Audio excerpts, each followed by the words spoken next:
YouTube channel में। और आज हम पढ़ने वाले हैं चैप्टर 4 द मौर्यन एम्पायर।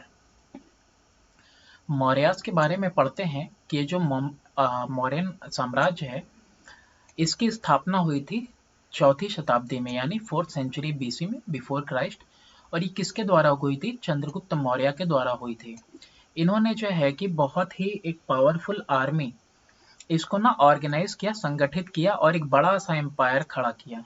इन्होंने नंदास को जो है उठा फेंका मगध से। और ग्रीक सत्राप्स कौन से हैं? ये गवर्नर की बात कर रहा है जो कि प्राचीन समय में पर्शियन प्रांत के जो गवर्नर थे उनको नॉर्थ वेस्ट फ्रंटियर से जो है कि निकाल फेंका। और बहुत बड़ा सा एरिया इंडियन सब कॉन्टिनेंट का इसको जो है कि एक केंद्रीय गवर्नमेंट, जैसे हमारा दिल्ली सरकार है उस तरह से एक केंद्रीय सेंट्रलाइज्ड गवर्नमेंट में जो है कि अंदर लाया एक बड़े से इंडियन सब कॉन्टिनेंट को। इनका जो सक्सेसर है बिंदुसारा, वो जो है कि मौर्यन एम्पायर को जो है कि इंटैक्ट रखा और साथ ही साथ उसकी जो बाउंड्रीज है उसको ना और आगे बढ़ाते गया। ये जो राइन है बिंदुसारा के बेटे का अशोका का, वो आगे बढ़ता है और ये सबसे जो है कि गोल्डन ब्राइटेस्ट पीरियड होता है हिंदुस्तान के इतिहास में।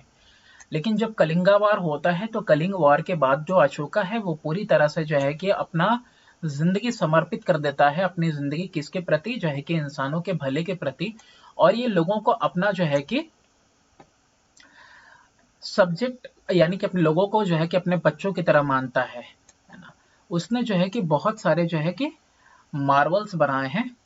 मार्वल्स का मतलब क्या होता है? मतलब होता है कुछ हैरत अंगेज, अचंभा, है ना, आर्ट कला में, वास्तु कला में। और उसके कुछ ये जो आर्किटेक्ट वगैरह है, कुछ कला है, वो आज भी जो है कि सर्वाइव्ड है, मतलब आज तक है वो सारी चीजें। स्रोत की बात करें तो पहला साहित्यिक सोर्स, साहित्य मतलब कि अर्थशास्त्र कौटिल्य का। सारे जितने भी स्रोत हैं, मतलब जिससे पता चलता है मौर्यन डायनेस्टी के बारे में, उसमें से जो कौटिल्य का अर्थशास्त्र है ना, ये सबसे ज्यादा जो है कि महत्वपूर्ण सोर्स है। और इसमें जो अर्थशास्त्र लिखा गया है कौटिल्य के द्वारा, जिनको कि विष्णुगुप्त और चाणक्य के नाम से भी पुकारा गया जाना जाता है, ये जो है कि एडवाइस करते थे, सलाहकार थे और प्राइम मिनिस्टर थे चंद्रगुप्त के। अर्थशास्त्र लिखा हुआ है संस्कृत में और इसमें जो है कि बहुत सा जो है ना कॉम्प्रिहेंसिव, मतलब पूरी चीजें मैनुअल पूरी लिखी हुई है, मतलब बहुत अच्छे तरीके से फैला के इलेबोरेट करके लिखा हुआ है, जो चीजें डील करती हैं राजनीति के साथ, डिप्लोमेसी के साथ। और इसमें बहुत सारे जो हैं सिद्धांत लिखे हुए हैं कि कैसे प्रशासन के बारे में प्रशासनिक सिद्धांत लिखे हुए हैं। और बाकी बहुत सारे दूसरे राजनीतिक टॉपिक इसमें लिखे हुए हैं। ये किताब डिस्कवर की गई थी, खोजी गई थी 1909 में। अब इसका जो है एक इंग्लिश ट्रांसलेशन वाला वर्जन भी अवेलेबल है। दूसरा है इंडिका। इंडिका क्या है? मेगास्थीन्स जो है वो एक ग्रीक एम्बेसडर यानी राजदूत था।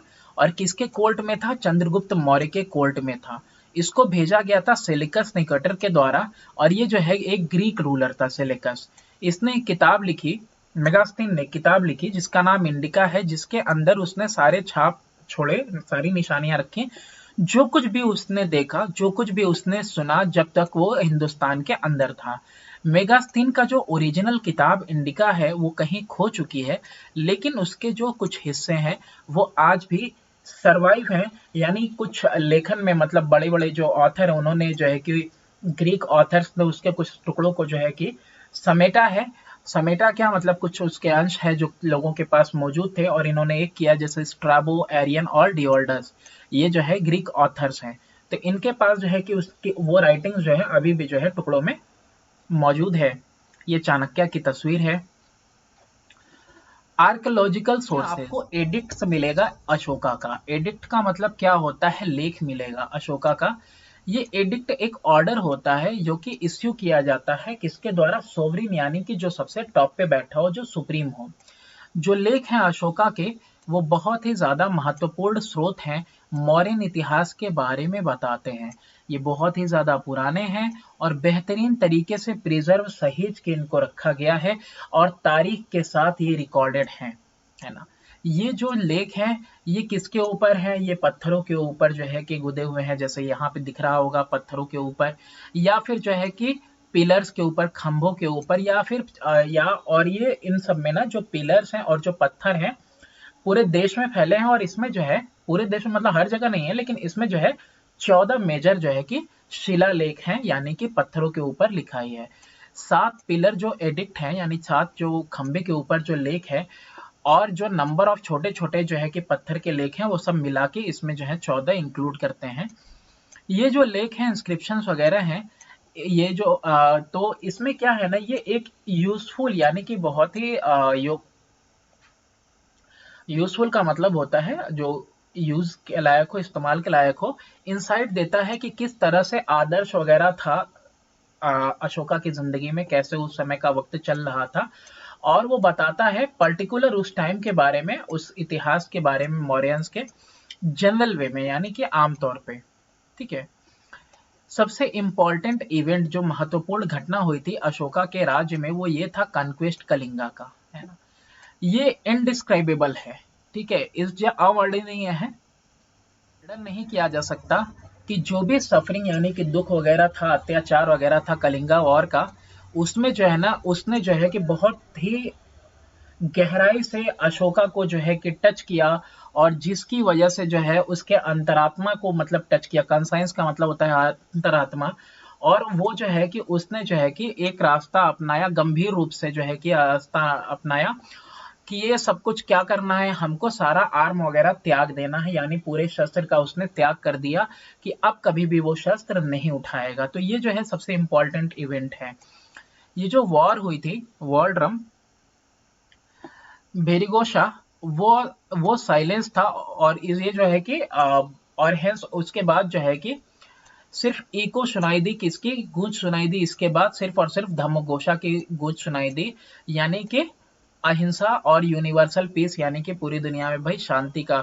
ये जो है कि ये जो वर्ल्ड ड्रम है, वर्ल्ड ड्रम होता था, भेरी घोषा होता था कि भाई आवाज दी जाती थी जंग के लिए, वो साइलेंस हो गई, हमेशा के लिए खत्म कर दिया गया, और सिर्फ जो है कि गूंज सुनाई दी धर्मघोषा की। कह रहा है कि अपनी पॉलिसी में, यानी कि पॉलिसी के अनुसरण में, परसुएंस का मतलब होता है अनुसरण, है ना, नॉन वायलेंस की पॉलिसी में अशोका ने जो है बिल्कुल प्रतिबंध लगा दिया कि कहीं पे भी कोई जानवर का बलिदान वगैरह नहीं देना है, और वकालत की कि कम कर दिया जाए। क्या कम कर दिया जाए? जो भी जानवर हम खाने के लिए मार रहे हैं, कंजप्शन के लिए, उनको भी हम गिनती उनकी कम कर देंगे, और कुछ जानवरों को उसने जो है कि प्रोटेक्ट करने की, सुरक्षा देने के लिए कहा। और जनरल में उसने जो है कि आमतौर पे उसने पूरी तरह निंदा की जो भी क्रुएलिटी यानी कि हिंसा हो रही थी, क्रुएल्टी हो रही थी जानवरों के खिलाफ, उसके लिए। अच्छा, प्रोटेक्शन में जानवरों के एक जो है कि इसमें लेख है, और वो रॉक एडिक्ट है, शिलालेख है, शिलालेख 1, जो कि बताता है, जो कि स्टेट करता है फॉर्मरली यानी कि पहले ग्रेट रिफेक्ट्री में और टेम्पल में हेवन बिलव्ड किंग पियादासी बता रहा है, इसमें इसमें ये बता रहा है, रिफेक्ट्री का मतलब होता है आग रुख, है ना, ग्रेट रिफेक्ट्री आग रुख, और टेम्पल वाले में क्या हो रहा था, हेवन बिलव्ड किंग पियादसी के लिए हर रोज कई सारे 100,000 मतलब सैकड़ों जो है कि जानवरों की बलि दी जा रही थी। और क्यों बलि दी जा रही थी भाई? उसके लिए, सेक ऑफ फूड के लिए भी भाई, खान पान के लिए भी जानवरों को मारा जा रहा था। और आज भी जो है कि एट दिस डे, जब जो है रिलीजियस एडिक्ट वगैरह जो है कि प्रोमलगेशन में है, प्रोमलगेशन का मतलब होता है प्रचार में है, तो सेक्रीफाइस से, बलिदान से जानवरों के जो है कि एनिमल, और ये जानवरों के बलिदान दी जाते हैं प्रचार के लिए भी और खाने के लिए भी। तो अब जो है ना, अब कुछ एकाध दो कटते थे या फिर एक ही कटता था, है ना, लेकिन अब जो है कि जॉयफुल कोरस, कोरस का मतलब क्या होता है, कहता है कि गाने वाले का गिरोह, वो साउंड करता है अगेन एंड अगेन, और जो है कि henceforth not a single animal shall be put to death, की अब जो है कि एक जानवर को भी जो है कि मारना नहीं है, जैसा कि ट्रांसलेटेड है जेम्स प्रिंसेप के द्वारा। तो पहले बता रहा है कि मंदिरों में हजारों हजार की तादाद में मारा जाता था, पूजा के लिए बलिदान दिया जाता था, खान पान के लिए भी जानवर इस्तेमाल होते थे। फिर उसके बाद जो है कि एक दो की बलि हुई, और फिर बाद में ये आवाजें आगे भी चली, और फिर बाद में हुआ क्या कि जो है एक भी जानवरों को जो है कि मारना जो है बंद हो गया। कि अब एक भी जानवर जो है कि मारा नहीं जाएगा। इसके बाद है सांची स्तूपा। एक स्तूपा जो है कैसा होता है, एक सेमी स्फेरिकल यानी अर्धगोलाकार गुंबद की तरह होता है, जो कि जो है अनबर्न्ड यानी कि न जले हुए जो ईंटें होते हैं। देखो ईंटें क्या होते हैं, पकाने के लिए जलाए जाते हैं, तो अनबर्न्ड का मतलब होता है जो जलाए नहीं गए हैं, वैसे पत्थरों का और वैसे ईंटों का ये बनाया हुआ है। बुद्धिस्ट स्तूपा के पास जो है कि बहुत सारी विशेषताएं हैं, उसका अपना महत्व है स्पेशल। ये रिप्रेजेंट करता है जो है स्पिरिचुअल आध्यात्मिक बॉडी किसका, बुद्धा का, और इसमें कुछ रिलिक्स है। रिलिक्स मतलब उनके अवशेष हैं, जैसे कि बाल है, दांत है, या फिर कुछ हड्डियां हैं। फिर कह रहा कास्केट यानी कि वही टोकरी की बात कर रहा है जिसके अंदर रिलिक्स हैं, वो रखा हुआ है बेस पे यानी कि नींव पे रखा हुआ है। और इसका जो फाउंडेशन है, ये फाउंडेशन किसके द्वारा रखा हुआ है, इसकी नींव रखी गई है अशोका के द्वारा सांची में, और ये 45 किलोमीटर है भोपाल से मध्य प्रदेश के अंदर। इसमें जो है ना 4 गेटवे हैं, 4 गेटवे मतलब 4 तरफ से रास्ता है, और यहाँ पे ना कार्व्ड पैनल है, यहाँ पे मतलब पैनल वगैरह समझते ही होगे आप, जो लगाया जाता है बाहर, ये कार्व्ड पैनल है, ये पैनल है। और यहाँ पे जो है ना, इस पे जो है डिपिक्ट करता है वो घटनाएं लिखी हुई हैं।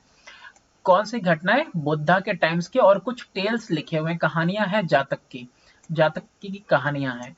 बुद्धा रिप्रेजेंट किए जाते हैं सिंबल जैसे कि पीपल ट्री से, लोटस से या व्हील से। और जो पिलर है यानी कि जो खंबा है, उसके ऊपर क्या है, सरमाउंटेड है कैपिटल्स के द्वारा, जिसमें कि स्कल्पचर लगा हुआ है लायन का। दिख रहा है ये खंबा है स्कल्पचर, यानी कि यहाँ पे मूर्ति लगी हुई है किसकी, शेर की, है ना, ये दिख रहा होगा आपको। ये पैनल वगैरह देखो कार्व्ड है ये पैनल। ये सांची स्तूपा था। मौर्यन एम्पायर, तो पहले बात करते हैं चंद्रगुप्त मौर्य, जिन्होंने जो है कि फॉर्म किया था इसको, इन्हीं के द्वारा ये जो है फॉर्म हुआ था। Not much is known about his childhood, इनके बचपन के बारे में ज्यादा तो नहीं पता है, लेकिन लीजेंड्स के द्वारा, लीजेंड मतलब देवचरित वाले लोगों के द्वारा कहा जाता है कि इन्हों को जो है कि डिसमिस कर दिया गया था, हटा दिया गया था, नंदाज ने हटाया था सर्विस से, जो कि इनसे पहले रूल करते थे। तो फिर ये जाके मिले कौटिल्या से तक्षशिला में। कौटिल्या जो है फिर बाद में फेमस हुए चाणक्य के नाम से, और ये जो है ना कि एक ब्राह्मण के बेटे थे। कौटिल्या को भी जो है कि उनके साथ भी छल किया गया था, और उनको भी नंदास के द्वारा। तो इसीलिए ये दोनों मिल गए, चंद्रगुप्त मौर्य और कौन, कौटिल्या, दोनों मिल गए, और दोनों ने जो है कि अपने हाथ मिलाए कि हम नंदा डायनेस्टी को पूरी तरह से, नंद साम्राज्य को बर्बाद कर देंगे। बहुत ही सारे बैटल हुए, लॉन्ग सीरीज मतलब एक के बाद एक जंग हुई, है ना, चंद्रगुप्त के साथ। तो नंदा कैपिटल जो पटलापुत्रा का है, आखिर में वो हार गए, और इसकी वजह से एक नई जो है कि डायनेस्टी, एक नया साम्राज्य बना, मौर्यन डायनेस्टी, किसके द्वारा, चंद्रगुप्त मौर्य उसमें एम्परर थे, चंद्रगुप्त मौर्य के द्वारा ये डायनेस्टी फॉर्म हुई। एलेक्जेंडर, ये जो एक ग्रीक शासक था, उसने जो है कि बहुत सारे स्टेट्स पे कब्जा कर लिया था नॉर्थ वेस्टर्न पार्ट में हिंदुस्तान के। उसके मृत्यु के बाद, आफ्टर हिज डेथ, उसके मृत्यु के बाद जो जगह थी हिंदुस्तान की जो कब्जे वाली थी इंडियन सब कॉन्टिनेंट की, वो चंद्रगुप्त मौर्य ने ले लिया। और चाणक्य की मदद से उन्होंने जो है कि क्या किया, एकत्रीकरण किया। कंसोलिडेशन का मतलब होता है एकत्रीकरण, एकत्रीकरण किया अपने पूरे एम्पायर का। इम्बाक्ड का मतलब होता है शुरू करना, शुरू करना, एकत्रीकरण अपने एम्पायर का।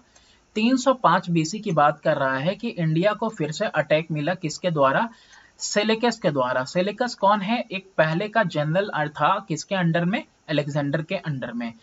चंद्रगुप्त ने सेलेकस को हरा दिया, और ये जो संधि साइन हुई सेलेकस के साथ चंद्रगुप्त का, इसमें चंद्रगुप्त को काबुल मिला, कांधार मिला, हेरात मिला, बलूचिस्तान मिला ग्रीक कमांडर से। सेलेकस ने जो है कि अपनी जो है कि डॉटर भी दे दी, हेलेन, विवाह में चंद्रगुप्त के साथ।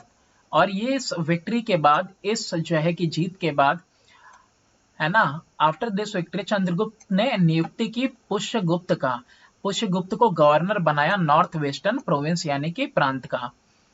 फिर ये जो है आगे बढ़े साउथ की तरफ, और साउथ में भी कुछ जगहों पे कब्जा करी, कुछ टेरिटरीज पे कब्जा किया। चंद्रगुप्त का जो एम्पायर है वो फैला हुआ था काबुल से लेके कांधार तक नॉर्थ वेस्ट में, काबुल से कांधार तक इन नॉर्थ वेस्ट, और वहां से फिर मैसूर तक साउथ में, और फिर जो है कि फ्रॉम बंगाल ईस्ट में, बंगाल से लेके सौराष्ट्र तक वेस्ट में फैला हुआ था, काफी दूर तक फैला हुआ था। जैन परंपरा के हिसाब से जब वो 24 साल तक रूल कर लिए तो इन्होंने त्याग कर दिया जो है दुनिया का। इन्होंने जो है कि अपना किंगडम जो है अपने बेटे को दे दिया जिसका नाम था बिंदुसार। अब जब त्याग कर दिया तो अब बिंदुसार की बात करें तो इसने जो है कि अपने फादर को सक्सीड किया, अपने बाप के बाद गद्दी पे बैठा चंद्रगुप्त मौर्य के बाद। जो ग्रीक इतिहासकार एथेनस है वो बताते हैं इसको स्लेयर ऑफ फोर्स। अब ये स्लेयर ऑफ फोर्स का मतलब होता है क्या? स्लेयर ऑफ फोर्स का मतलब होता है शत्रुओं का संहार करने वाला, बिंदुसार को कहा, क्योंकि इसने कन्क्वेर किया, जीत लिया बहुत सारा और भी पार्ट साउथ इंडिया का, और इसने 16 राजाओं को हराया, 16 रूलर्स को हराया। अपने रूल के टाइम में इसको बहुत बार जो है ना कि रिवोल्ट मिला, किसमें? तक्षशिला में विद्रोह का इसको सामना करना पड़ा, और इट वॉज क्वेल्ड। क्वेल्ड का मतलब होता है काबू पाना, और ये काबू पाया गया किसके द्वारा? अशोक, इसके बेटे अशोक के द्वारा, जो कि गवर्नर था वहां पे। बिंदुसार ने मेंटेन किया था एक दोस्ती वाला रिश्ता, किसके साथ? ग्रीस के रूलर्स के साथ। अशोका की बात करें तो अशोका जो है कि वो अपने बाप के बाद गद्दी पे बैठा जब बिंदुसार का डेथ हो गया। जब वो गद्दी पे विराजमान हुआ बैठा तो उसने जो है कि टाइटल लिया देवना माँ प्रिया का, यानी कि भगवान को जो प्रिय हो। देवना प्रिया का मतलब होता है जो भगवान को प्रिय हो, और दूसरा प्रियदर्शी यानी कि ब्यूटीफुल वन। ये अशोका की तस्वीर है। कलिंगा वॉर, ये तो हम लोगों ने पढ़ा है कि भाई सबसे बड़ा ये जो है टर्निंग इवेंट था। जब ये गद्दी पे बैठा तो अशोका ने जो है कि फेमस कलिंगा का वॉर लड़ा। मेगास्थेन्स के हिसाब से ग्रीक इतिहासकार जो था कोर्ट में चंद्रगुप्त मौर्य के जो रूलर है कलिंगा का, उसके पास बहुत ही पावरफुल आर्मी थी। अब इस आर्मी में इन्फेंट्री को बोलते हैं पैदल सेना, और कैवेलरी का मतलब होता है घुड़सवार सेना, है ना। और फिर जो है कि एलिफेंट्स, यानी कि पैदल सेना, घुड़सवार सेना और हाथी वगैरह बहुत ज्यादा थे। अशोका को जो है कि बहुत ही जटिल टफ रेजिस्टेंस, मतलब कि भारी रुकावट का सामना करना पड़ा। According to the rock edict 13th rock edict, जैसे 14 था ना वहां पे हम लोग पढ़े, तो 13वां के हिसाब से दोनों ही तरफ पूर्ण रूप से बहुत बड़ी बर्बादी हुई, है ना। लेकिन जो कलिंगा है उसको ज्यादा नुकसान हुआ, सफर द मोस्ट। अशोका जो है वॉर को जीत गया, लेकिन इसके बाद भी इसका जो प्रभाव था ना, इसका जो रिजल्ट था फार रीचिंग था, यानी इसका जो असर रहा वो लंबे समय तक रहा। और इसका रिजल्ट क्या हुआ हम लोग देखते हैं। ये देखो अशोका का साम्राज्य, देख रहे हो कहां से कहां तक पूरा फैला हुआ है। मतलब ओवरऑल हिंदुस्तान में कह सकते हो इधर वाला पार्ट छोड़ के पूरा का पूरा जो है कि ये इनके कब्जे में था। कॉन्सिक्वेंसेस फार रीचिंग थे। फार रीचिंग मतलब बहुत ज्यादा प्रभावित किया बात तक। कैसे? जो कलिंगा वॉर है उसने प्रोफाउंड इफेक्ट, प्रोफाउंड का मतलब होता है गहरा प्रभाव डाला नीतियों के ऊपर, और अशोका की खुद की पर्सनैलिटी के ऊपर बहुत प्रभाव डाला। जो डेथ था, जो मृत्यु थी और डिस्ट्रक्शन यानी कि बर्बादी थी जो कलिंगा वॉर में हुई, उससे बहुत ज्यादा जो है बदलाव आ गया राजनीतिक जीवन में और खुद निजी जीवन में अशोका के। उसने छोड़ दिया अपना जो है सारा का सारा नीति कॉन्क्वेस्ट बाय फोर्स, यानी कि भेरी गोशा, वो जो ड्रम था ना वॉल ड्रम भेरी गोशा, यानी कि अब हम कहीं पे कोई कब्जा नहीं करेंगे मारपीट से। और एम्बिशन क्या था? जो विक्ट्री इन ऑल डायरेक्शन के हर एक दिशा में हमको जीत पानी है, ये सब चीजें उसने त्याग दी, है ना। और एम्ब्रेस किया पॉलिसी किसका? जो है धम्म गोशा का। अब ये नीति इसने अपना ली। कलिंगा ने पूरी तरह से अशोका की निजी जिंदगी को भी बदल दिया। निजी, ये तो पॉलिटिकल था, जंग को छोड़ दिया। निजी जिंदगी में उसने क्या किया? हंटिंग वगैरह यानी शिकार करना, मीट खाना, ये सारी चीजें छोड़ दी, और जो है आराम तलबी वाली जिंदगी भी छोड़ दी। जो प्रिजनर है यानी कि जो कैदी होते थे, वॉर के टाइम के कैदी थे, इनको अब लगा दिया गया किसमें में? खेती बाड़ी वाले काम में। और इसकी वजह से जो है आर्थिक व्यवस्था जो है कि बेहतर हुई, प्रोडक्शन बेहतर हुआ और राज्य में आर्थिक व्यवस्था सुधरी। अशोका जो है खुद जो है टूर्स पे जाता था और लोगों को जो है बुद्धिज्म के बारे में बताता था, प्रचार करता था बुद्धिज्म का। इसने जो है बहुत सारे मिशनरीज भेजे। मिशनरीज बोलते हैं उनको जो कि धर्म उपदेशक होते हैं, जगह जगह जाके धर्म का उपदेश देते हैं, तो इनको भेजा। उसने जो है कि अपनी बेटी को भेजा संघमित्रा को और बेटे महेंद्रा को श्रीलंका भेजा कि वहां पे बुद्धिज्म का वो प्रचार प्रसार करें। अशोका जो है कलिंगा वॉर के बाद उसने अपना लिया बुद्धिज्म और उसने अनुसरण किया कुछ बुद्धिस्ट सिद्धांतों को अपने जो है स्टेट की नीति में, जैसे कि अहिंसा का मार्ग अपनाना, और डिसअप्रूव कर दिया एम्प्टी रिचुअल्स यानी कि बेमतलब का जो दान पुण्य पूजा पाठ है उस तरह की चीजों को इसने डिसअप्रूव कर दिया। ही गॉट इरेक्टेड, और उसने जो है कई सारे पिलर्स वगैरह और जो है कि पत्थरों वगैरह पे लेख लिखवाए ताकि जो है कि ये बुद्धिज्म को फैला सके। और इसने ऑर्डर किया कि बनवाया जाए 84,000 स्तूपास, है ना, ताकि जो बुद्धा के अवशेष है ना उसको रखने के लिए। इसने डोनेशन दिया बुद्धिस्ट विहारास को, दान दिया। और ये जो ऑन अकाउंट ऑफ अबेंडमेंट जो छोड़ दिया war, there was a decline, ये जो वॉर छोड़ दिया ना तो डिक्लाइन हो गया मिलिट्री के प्रिपेयर्डनेस में और उसकी क्षमता में। क्यों? क्योंकि अब ध्यान ही नहीं देना है, अब भेड़ी गोशाही बंद हो गया, कॉन्क्वेस्ट बाय फोर्स और विक्ट्री इन ऑल डायरेक्शन ये बंद हो चुका था, तो इसीलिए एक डिक्लाइन आ गया मिलिट्री प्रिपेयर्डनेस में। अब मिलिट्री के ऊपर उतना ध्यान था नहीं। एक्सटेंट ऑफ अशोका एम्पायर, जब वो विक्ट्री किया कलिंगा में, अशोका का साम्राज्य फैल चुका था हिंदू कुश से नॉर्थ वेस्ट से लेकर रिवर पेन्नार तक साउथ में, और इसमें जो है ना पार्ट नेपाल का भी था नॉर्थ में, और काबुल का, हेरात का, कंधार प्रांत भी था outside the present boundary of India, जो कि अभी वो बाहर का बाउंड्री है इंडिया के, वो भी इसके अंदर सम्मिलित था। मौर्यन एडमिनिस्ट्रेशन, देखो पैन इंडियन कैरेक्टर का मतलब क्या होता है? पैन इंडियन का मतलब होता है अखिल भारतीय कैरेक्टर। जो मौर्यन एम्पायर है वो शुरू होता है चंद्रगुप्त मौर्य के साथ, वो बहुत ही ज्यादा वास्ट था और ऑल इंडिया कैरेक्टर में था, with an all India character. Seleucus, जिसको कि चंद्रगुप्त ने डिफीट किया था वॉर में, उसने जो है कि अपना प्रांत काबुल दे दिया, कांधार दे दिया, हेरात बलूचिस्तान दे दिया था। और ये जो है कि मौर्यन एम्पायर के साथ रहा था कब तक? अशोका के अंत तक। जब तक अशोक थे तब तक ये सारी जगह जो है इनके कब्जे में ही थी। बिंदुसार के रूल में अशोका जो है कि पहुंचा तक्षशिला और वहां पे उसने काबू पाया जो भी वहां पे रिवोल्ट यानी विद्रोह हो रहा था। बिंदुसार के बाद उसने जो है कि इस्टेब्लिश किया अपना खुद का राज साउथ इंडिया में, और कोई दूसरा राजा वहां पे जो है कि ऐसा नहीं हुआ, no other king ever ruled over the whole of India, है ना। उसके बाद ऐसा कोई राजा नहीं था जो किसने कि रूल किया पूरे इंडिया पे। जो फैक्ट है, जो तथ्य है, चंद्रगुप्त मौर्य जो है अपना आखिरी जो लास्ट ईयर था वो श्रावणा बेलोगा में यानी कर्नाटका में जो है कि बिताया, स्पेंड किया, है ना। और speak volumes about the all India character of the Mauryan empire. और ये बताता है, वॉल्यूम्स का मतलब होता है, स्पीक्स वॉल्यूम्स का बहुत कुछ बोलना, यानी कि ये जो इन्होंने जीवन बताया ना कर्नाटका में, ये बताता है बहुत कुछ, बहुत कुछ बोलता है किसके बारे में? ऑल इंडिया कैरेक्टर के बारे में, मौर्यन एम्पायर के। अब ये जो मुख्य एडवांटेज क्या था, यानी कि अखिल भारतीय कैरेक्टर जो इनके एम्पायर का था, वो क्या था कि ये मार्क करता है एंड ऑफ स्मॉल स्टेट, यानी कि जो छोटे छोटे स्टेट हैं वो खत्म हो गए। और इसने मदद की किसके साथ? इस्टेब्लिश करने में व्यापार लिंक फॉरेन कंट्रीज के साथ, यानी बाहरी देशों के साथ। और इसने जो है हिंदुस्तान को मजबूत बनाया और मौर्यन किंग्स को मदद की कि ये जो है फेस कर सके फॉरेन एग्रेशन सक्सेसफुली।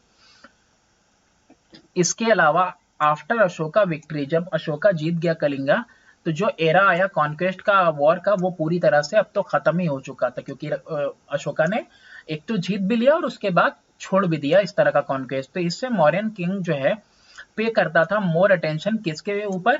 सामाजिक और आर्थिक जिंदगियों के ऊपर लोगों के। और इसीलिए जो है कि चारों तरफ जो है कि जो आर्थिक व्यवस्था थी फल फूल रही थी, और कह सकते हो कि शांति भी रही होगी। एडमिनिस्ट्रेशन की बात करें, प्रशासन की, तो चंद्रगुप्त मौर्य जो थे, इन्होंने जो है गाइडेंस में चाणक्य के जो है कि गाइडेंस के अंदर इन्होंने जो है कि बहुत ही इलेबोरेट यानी फैला हुआ सिस्टम एडमिनिस्ट्रेशन का बनाया। चाणक्य ने जो किताब लिखी है अर्थशास्त्र में, जिसमें अर्थशास्त्र में इसने डिस्क्राइब किया है उन्होंने सारे के सारे सिद्धांत, किसके सिद्धांत? राजनीति के भी और साथ ही साथ प्रशासन के भी।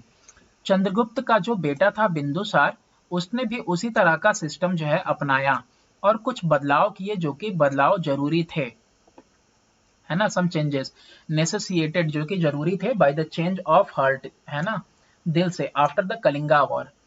अशोका ने जो है कि पांचवा राज्य ऐड किया कलिंगा एग्जिस्टिंग 4 राज्य के साथ, है ना, तोसाली को कैपिटल बनाया अपना।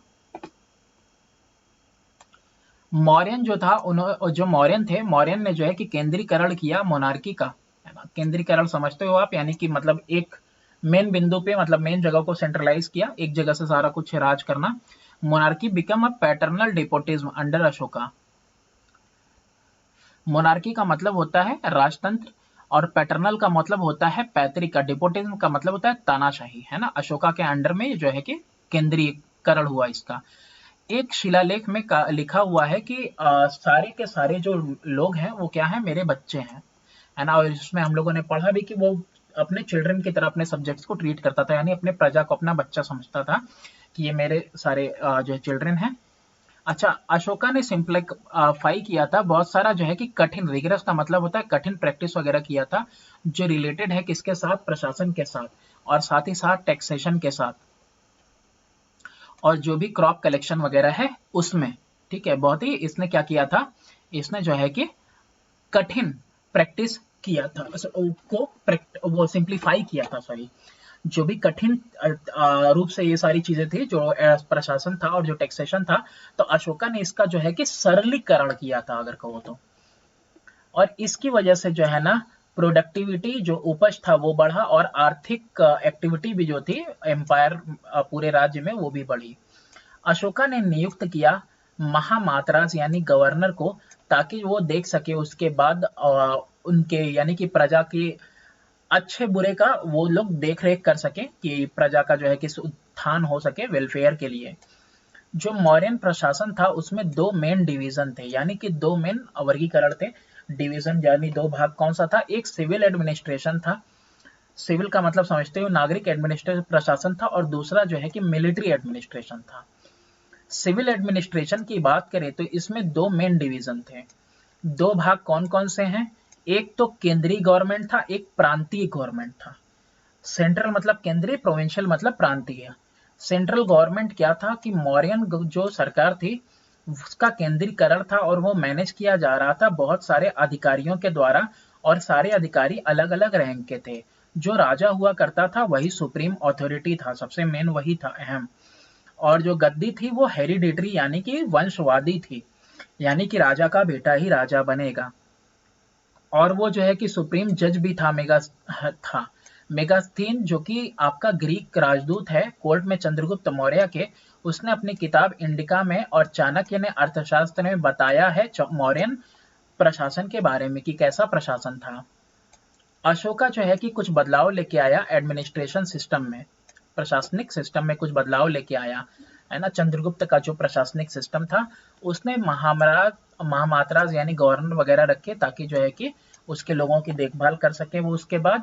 और सेंट्रल लेवल पे, सेंट्रल यानी कि केंद्र पे जो राजा है उसको जो है सलाह करने के लिए एक मंत्री परिषद होगा, और जिस मंत्री परिषद में प्राइम मिनिस्टर होगा। हर एक जो मिनिस्टर होगा वो जिम्मेदार होगा अपने अपने डिपार्टमेंट का, जैसे आज होता है ना वैसे ही उस समय भी एडमिनिस्ट्रेशन था कि अलग अलग डिपार्टमेंट का अलग अलग मिनिस्टर था, सब अपने डिपार्टमेंट के लिए जिम्मेदार थे। अब इसमें जो है कि मुख्य पुजारी भी था स्टेट का, जिसको पुरोहित कहा जाता था। सेनापति था जो कि राजा को उन मामलों पे सलाह दिया करता था जो मामले जुड़े हुए थे वॉर से यानी कि जंग से और शांति से। जो सबसे मुख्य खजांची था जिसको सन्निधाता कहा जाता था, और संहारता जो टैक्सेशन यानी कि कर यानी कि जो टैक्स यानी कर बोलते हैं ना उसको हिंदी में, उसका एक्सपर्ट था, वो भी मंत्री परिषद में होता था, एक मंत्री।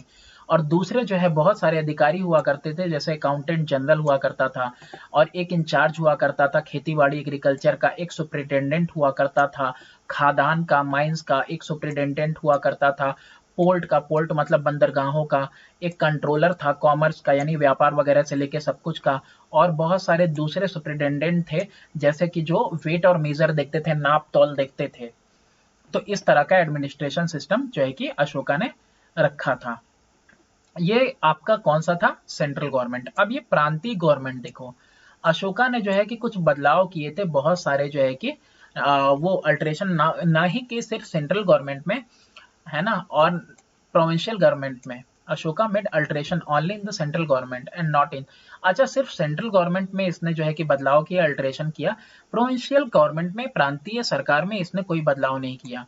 उसके ग्रैंडफादर इस टाइम जो है कि ग्रैंडफादर के टाइम में क्या था, 4 प्रांत हुआ करते थे, और फिर उसने कलिंगा भी जो है कलिंगा वॉर के बाद जो है कि उसको कलिंग को ऐड कर लिया था। जब वॉर हुआ था, वॉर के बाद तो ये जीत ही गया था, तो 5 प्रांत हो गए थे अब अशोका के टाइम में। पिता के टाइम में 4 थे। जो प्रोविंस यानी प्रांत का जो हेड हुआ करता था, मुख्य हुआ करता था मेन, उसको कुमार या फिर आर्यपुत्र कहा जाता था। ओनली द प्रिंसेस, जो राजकुमार है उन्हीं की नियुक्ति की जाती थी कुमार की तरह, है ना। अशोका के टाइम में जो कुमार था उसको साथ उसका कौन था, असिस्ट करता था, उसके साथ था गवर्नर, जिसको महामात्रा, जिसको कि यही चुनते थे, अशोक ही ने नियुक्ति की थी ना, यही बदलाव किया था सेंट्रल गवर्नमेंट में। तो कुछ रॉक एडिक्ट यानी कि शिलालेखों के द्वारा, है ना, जो महामात्रा है उसके अलावा भी, जो महामात्रा है उसके अलावा भी कुछ दूसरे ऑफिसर वगैरह होते थे, अधिकारी वगैरह होते थे, जो कि प्रशासन में जो है पार्ट लेते थे, उनकी भी हिस्सेदारी थी, उनका भी योगदान था प्रांत के अंदर। प्रादेशिका कलेक्ट करती थी, प्रादेशिका जो था वो टैक्स कलेक्ट करता था। राजू का जो है वो सारा काम करता था, जो कि आज के टाइम में तहसीलदार करता है या फिर रेवेन्यू ऑफिसर करता है। और जो युक्ता है वो खजांची हुआ करता था। तो उसमें नाम अलग हम लोगों ने देखे सेंट्रल गवर्नमेंट में, और ये क्या है, प्रांतीय गवर्नमेंट की बात हो रही है। जिले का एडमिनिस्ट्रेशन यानी प्रशासन कैसा था, जो प्रांत था वो बहुत सारे जिले या फिर कह सकते हो कि जनपदाज में डिवाइडेड था, है ना। डिस्ट्रिक्ट यानी कि उस समय क्या कहता था, जनपद, है ना। तो ये जो एडमिनिस्ट्रेशन है वो किसके द्वारा देखा जाता था, प्रदेशिका के द्वारा, राजुका के द्वारा और युक्ता के द्वारा। तो मालूम है ना, प्रदेशिका यानी कि टैक्स जो कलेक्ट कर रहा है, राजुका, राजुका क्या करता था, ये तहसीलदार वाला काम करता था, रेवेन्यू ऑफिसर होता था, और जो युक्ता था वो खजांची, इनके द्वारा देखा जाता था। शहरों में एडमिनिस्ट्रेशन कैसा था, जो मुख्य शहर थे, यानी कि कह सकते हो कि जो प्रांत का कैपिटल राजधानी हुआ करता था, जैसा कि पहले दिया हुआ है, उनका खुद का अपना ओन एडमिनिस्ट्रेशन, खुद का प्रशासनिक सिस्टम था। जो सिटी का हेड था वो था आपका नगराध्यक्ष, और मेगास्तीन के हिसाब से जो एडमिनिस्ट्रेशन है यानी कि प्रशासन है पटलिपुत्र का, और ये पटलिपुत्र तो कैपिटल था मौर्यन एम्पायर का, वो किसके द्वारा देखा जाता था, सदस्य के द्वारा देखा जाता था। 30 सदस्य थे एक समिति के अंदर, तो वो समिति दिखती थी पूरा का पूरा पटलिपुत्र को। रेवेन्यू सिस्टम की बात करें तो रेवेन्यू सिस्टम में आप देखो कि जो लैंड रेवेन्यू है ये सबसे मुख्य स्रोत हुआ करता था इनकम का मौर्यन एम्पायर के टाइम में। और ये जो है कि एक छठे हिस्से से लेके 1/4 हिस्से तक था प्रोड्यूस का, यानी कि जो भी प्रोड्यूस किया या तो उसका एक छठा पार्ट या तो एक चौथा पार्ट, एक छठे से लेके 104 पार्ट के बीच में। 2 तरह के टैक्स यानी कर यहाँ पे होते थे, एक का नाम था बाली, एक का नाम था भागा। ये जो है कि लेख के अंदर मेंशन है, जो अशोका का लेख है उसके अंदर शिलालेख। भागा जो है किसके ऊपर लिवाइड था, एग्रीकल्चर के ऊपर लगा हुआ था। ये टैक्स किस पे लगा था, जो भी उपज होती थी खेती बाड़ी से उसके ऊपर, और जो कैटल था वो उसके ऊपर। और ये रेट कितना था, 1/6 हिस्सा। अकॉर्डिंग टू विंसेंट स्मिथ ये नाम है। और समाज शास्त्री बाली जो है कि रिलीजियस ट्रिब्यूट था, यानी कि धर्म के लिए, है ना, धार्मिक जो दान दक्षिणा होती है उसके लिए जो है कि ये दिया जाता था। टोल टैक्स भी लगता था किसके ऊपर, उन आर्टिकल के ऊपर जो कि लेके आया जाता था सेल के लिए यानी बेचने के लिए। कर लगाया जाता था शराब के ऊपर, शराब की दुकानें के ऊपर, और जहां पे जुए का अड्डा था गैम्बलिंग हाउसेस के ऊपर कुछ कर लगाए जाते थे, जो कि जंगल से वसूले जाते थे और साथ ही साथ खदानों से, माइन से वसूले जाते थे। जो भी कलेक्ट किया जाता था रेवेन्यू, स्टेट क्या करता था, उसकी मदद से लोगों को जो है कि अच्छे रास्ते बनाता था, इरिगेशन फैसिलिटी यानी कि पानी वगैरह के लिए बेहतर इंतजामात किए जाते थे, अस्पतालों का इंतजाम होता था, और दूसरे खर्चे जो स्टेट के हैं वो सारी चीजें होती थी जो भी रेवेन्यू कलेक्ट हो रहा है उससे। जो स्पाई सिस्टम है, जासूसी सिस्टम, चंद्रगुप्त मौर्य, इनका जो है कि बहुत बड़ा जो है कि नेटवर्क था जासूसों का एम्पायर के अंदर। इस एम्पायर में ये जो एम्पायर थे ना, अगेंस्ट वेयर ये देर वेर स्पाइस, स्पाइस जो है यानी कुछ जासूस थे जो अगेंस्ट जासूसी के थे, और ये क्या करते थे, जासूसों के अगेंस्ट थे, ठीक है, जासूस जासूसों के अगेंस्ट थे, और इंपॉर्टेंट मैटर वगैरह पे, मामलों पे मोर देन वन एजेंट, एक से ज्यादा एजेंट को कहा जाता था कि भाई कलेक्ट करो तुम इंफॉर्मेशन। राजा को हमेशा जो है कि इंफॉर्मेशन दिया जाता था, किसका, कि किस तरह से अफसरशाही काम कर रही है, ब्यूरोक्रेसी यानी कि जो अधिकारी वगैरह है वो किस तरह से काम कर रहे हैं। मिलिट्री एडमिनिस्ट्रेशन की बात करें तो चंद्रगुप्त मौर्य ने मेंटेन किया था बहुत बड़ा आर्मी, जिसमें कि इन्फेंट्री, फिर से आया बताया था, पैदल सेना, कैवेलरी का मतलब होता है घुड़सवार, और हाथी वगैरह और कैरियर्स वगैरह भी थे। अकॉर्डिंग टू मेगास्थीन, मेगास्थीन कैरियर समझते हो ना, वो घोड़ा गाड़ी टाइप से, वो जो बाहुबली में लिया रहता है भल्लाल देव जब दोनों जंग के लिए जाते हैं। अकॉर्डिंग टू मेगास्थीन, तो मेगास्थीन के हिसाब से मौर्यन एम्पायर में 6 लाख इन्फेंट्री थी यानी पैदल सेना थी, 30,000 घुड़सवार थे, और 9,000 जो है हाथी थे। पूरा जंगल से भी बड़ा है यार। अकॉर्डिंग टू दूसरे स्रोत के हिसाब से जो मौर्यंस थे उनमें जो है 8,000 कैरियर्स थे। कैरियर्स वो होता है आगे 2 गाड़ियां चल रही है और पीछे जैसे नहीं दुल्हा बैठ के चलता रहता है, उस तरह का कैरियर वगैरह था। जो इसमें मुख्य और वो हथियार थे वो कौन था, तीर था, बोझ था, एरोज था, शील्ड वगैरह थी, ढाला वगैरह था, तलवार था। राजा जो है कि कमांडर इन चीफ मेन होता था आर्मी का। होल आर्मी, पूरी आर्मी जो है कि एक मिलिट्री कमीशन के अंडर में होती थी, और ये मिलिट्री कमीशन जो हुआ करता था ये 30 लोगों का हुआ करता था। इससे पहले हम लोगों ने देखा है ना कि प्रांत भी 30 लोग संभालते थे, वो कैपिटल पटलिपुत्रा 30 लोग संभालते थे। मौर्य के पास जो है कि वेल लेड रिक्रूटमेंट पॉलिसी था, बढ़िया से जो है कि ये लोग जो है कि छटनी करते थे लोगों का। जो सोल्जर हैं उनको पे किया जाता था, सैलरी कैश में पैसा दिया जाता था। मौर्यन किंग ने जो है कि बहुत सारे किले भी बनाए हैं स्ट्रेटजिक प्लेसेस पे। स्ट्रेटजिक का मतलब होता है रणनीति वाली जगह, जैसे कहीं ऊंचाई पे बनाना, यानी कहीं 2 रास्तों के मिलने पे बनाना, ऐसी जगह रणनीति वाली जगहों पे, है ना। और ये क्यों बनाए गए थे, ताकि जो है कि सेफ्टी हो सके, सुरक्षा की जा सके एम्पायर की, यानी पूरे साम्राज्य की। अशोका धम्मा, कलिंगा वॉर के बाद अशोका जो है कि राजा बन गया था अपने लोगों का। उसने अपनाया बुद्धिज्म को, लेकिन कभी अपने लोगों के ऊपर उसने थोपा नहीं कि हम बुद्धिज्म अपना लिए तुम भी अपनाइबे करो।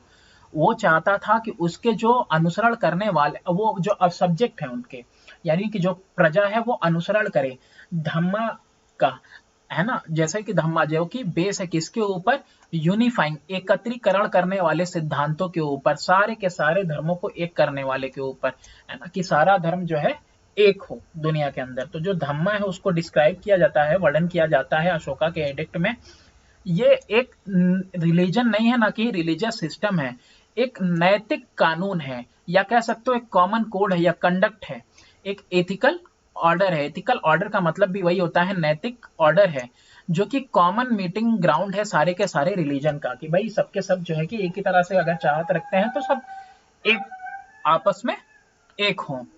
प्रिंसिपल क्या था धम्मा का, वो देखो कि अशोका का जो धम्मा था उसमें कुछ विशेष जो विशेषताएं हैं वो क्या है, कि इसमें जो है कि बड़ों का आदर करना है, अपने से छोटों को प्यार करना है, अहिंसा है, या फिर कह सकते हो नॉन वायलेंस, जो कि देखो बाद तक हमारे गांधी जी भी अपनाते रहे। अच्छे कर्म या बुरे या कह सकते हो अच्छे कर्म जो है कि आपको खुशी देंगे, और आपको जो है कि खुशी देंगे कब, अगले बर्थ में। अगर आप अच्छे काम करोगे तो अच्छे रूप में पैदा हो गए, है ना, कि बुरे काम करोगे तो कुत्ता बिल्ली चूहा बन जाओगे।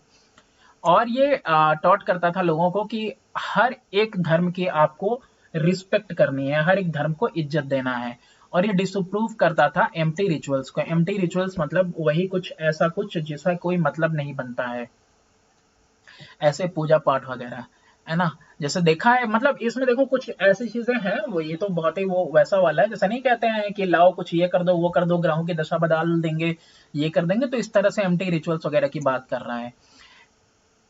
तो ये सब मानने वाली चीजें, ऐसा नहीं है, बहुत सारे लोग मानते हैं और होता भी है। तो ये डिसअप्रूव करते थे इस तरह की चीजों को। इम्पैक्ट जैसा कि बुद्धिज्म में है, बुद्धिज्म हम लोगों ने पढ़ा जैनिज्म बुद्धिज्म में, बिल्कुल वही चीज है यहाँ पे। Impact of Dhamma on Ashoka imperial policy. अब धम्मा की वजह से क्या जो है कि प्रभाव पड़ा, रिलीजियस यूनिटी, पीपल जो है, जो अलग अलग डिफरेंट डिफरेंट रिलीजन के थे, वो फॉलो करने लगे एम्परर पॉलिसी को, और रिलीजियस सहनशीलता उनके अंदर आ गई। मतलब एक दूसरे का रिलीजन देख के ये नहीं कि हिंदू मुस्लिम है काटो मारो वाला वार नहीं, एकदम कोई दंगा फसाद नहीं भाई, रिलीजियस टॉलरेंस आ गया, सहनशीलता आ गई, नैतिक मोरल वैल्यूज आ गए। जो लोग थे इसके प्रभाव में धम्मा के एक नैतिक जीवन बिताने लगे, है ना, किसी को भाई तकलीफ ना पहुंचाना। क्राइम एंड हो गया। जो पॉलिसी थी अहिंसा की, उसका बहुत बड़ा इम्पैक्ट ये पड़ा लोगों के ऊपर कि जो है कि मोरल नैतिक इम्पैक्ट पड़ा। जो चोरी थी और जो भी कुछ जुर्म वगैरह था, उस तरह की गतिविधियां वगैरह जो है कि खत्म हो गई, और लोगों का देखो उद्धार भी हुआ, पब्लिक वेलफेयर इस पॉलिसी के साथ। जो पॉलिसी कॉन्क्वेस्ट वाली खत्म कर दी गई और वॉर वगैरह सब खत्म हो गया। अशोका धम्मा ने बहुत मदद की अधिकारियों को कि वो लोगों के भले के बारे में सोच सकें और पब्लिक वर्क स्कीम वगैरह लेके आए, और इसकी वजह से जो है कि फला फूला साम्राज्य, और इसके अलावा जो है कि लोग जो है एक बेहतर और शांति वाली जिंदगी जी पाए। Thanks for watching. बताना आप समझ में आया कि नहीं। Thanks, do subscribe and